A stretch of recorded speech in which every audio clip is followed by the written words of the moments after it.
Hey, welcome back to No Hype Beer Reviews. Unless it's your first time, then welcome. Please consider subscribing. If you do, hit the notification bell, get all the updates. Very excited for today's video. It's the last beer I'm doing for my theme week of barley wines, all barley wines. It's been awesome, and this seems like a really good one to end on.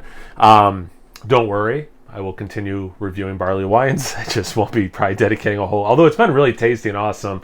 It's just, these are high alcohol, like it adds up quick.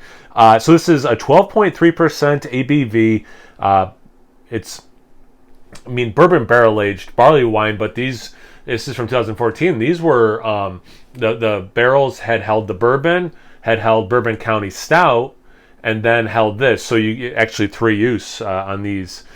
Serving a snifter, I'm using the Goose Island Bourbon County glass. This is from September 18th, 2014 was the bottle date, so just over 7 years, which blows my mind that was 7 years ago. Develops in the bottle over 5 years. Oh, this one says over 5 years. Interesting. Not up to. Okay, so that's pretty cool. I didn't realize it said that. I think that's everything I want to say about it. I have had this beer before. I can't remember if I've reviewed this vintage or not, but I have had it for sure. Let's get into it.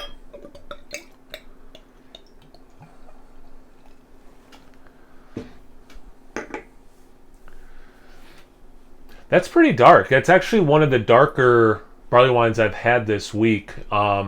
Really dark brown. There's a little bit of red, light brown at the bottom, but I mean, it is very dark brown. Even the head is actually approaching more of like a mocha color. The lacing doesn't stick around very long. The legs do, though. Yeah, I mean, definitely. I mean, it's still, don't get me wrong, it still looks like a barley wine, just definitely one of the darker ones. It's not dark enough to look like a stout yet, but it's like on the way to that, based on, or I should say, compared to the other ones. Anyway, let's get into the aroma. It smells really good.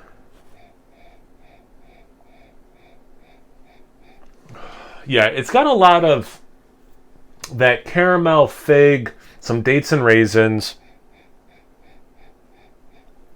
kiss of coconut, but then there is this like the things that are not sweet, I guess is what I'll put this stuff in. It has molasses. It has a little bit, I forget which beer it was I said this week, but a little bit of peatiness, but like without the smoke, which seems odd because that's a part of it, but like it has like that kind of like earthiness that way. And then one I've been saying a lot, like that brown bread bran kind of thing. Maybe there is a kiss of smoke in there. A little bit of chocolate powder, like cacao powder, I should say. Not sweet enough to have like the sugar mixed in with it, like straight cacao.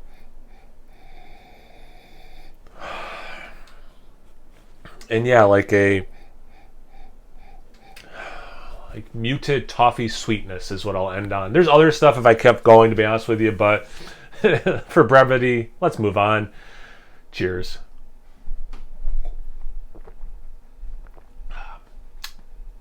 That's nice.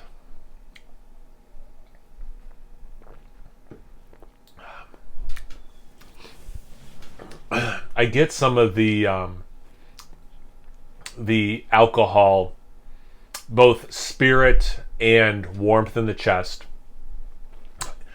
When I was doing the aroma, I wasn't getting like bourbon, I wasn't getting alcohol. I mean, a little bit of that coconut, I wasn't getting vanilla, I wasn't getting oak. Like a lot of the things that you associate with what a barrel would kick out, right? The taste does have some of that spirit. You could tell me a little bit of rum barrel aging or bourbon or whiskey, and I would believe you for all of them for this. The way the barrel works with what else is going on is why the rum wouldn't be like crazy to think of to be the barrel. A little bit of that chocolate, which I think is maybe from the stout, that the little bit that that can impart.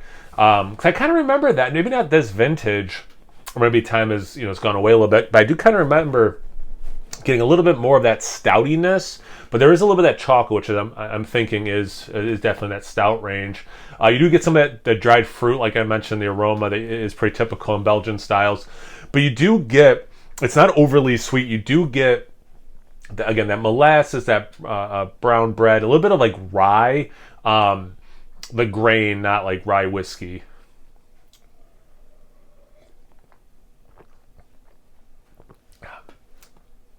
Cherry approaching medicinal, the way it mixes in with the alcohol, but not cough syrup, which is good because that would be a big deterrent in this.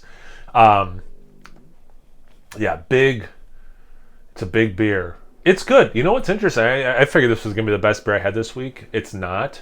It is really good, though. Don't get me wrong. And I'm not going to rank all the beers, but kind of wanted to end it on this one because I was like, oh, this will be the best one of the week, and it's not. But it is really good. It's not the worst of the week either. You do get some of that oak. Tiny, tiny kiss of vanilla in. It's so clearly not vanilla, like a vanilla bean. It's very much like, oh, that oak is kicking out a little bit of a vanilla thing. So it's not like super intense, but it is there. It's nice. It's adding more depth and layers. The beer totally works. It's totally like it's all melded together. There's no sharp edges. There's nothing overpowering. There's nothing that's like spiking up way too much that's like detracting from other things. It's a very like, if anything, the time in the bottle has made this a very cohesive drinking experience. And yeah, it is. It's really good, and I should not have even gotten into like it's not the best one I had this week. Who cares? It's still really freaking good, and I'm glad I have, I think, one more bottle of this. Have you had this beer before? Have you had any other vintages? Are you like me and you're mad that they're not doing a barley wine or a wheat wine this year? Anything, everything. Comment section below. Let's get a conversation going. Did you enjoy Barleywine theme week? Do you want to see a different theme week? Are you like, this is too much of one style? I hate theme weeks. Put it in the comment section. Anyway, when you're done doing that, make sure you check me out on Instagram and Untapped. It's No Hype Beer Reviews at both those places. So always please like, comment, subscribe, and most importantly, imbibe. Cheers, everyone.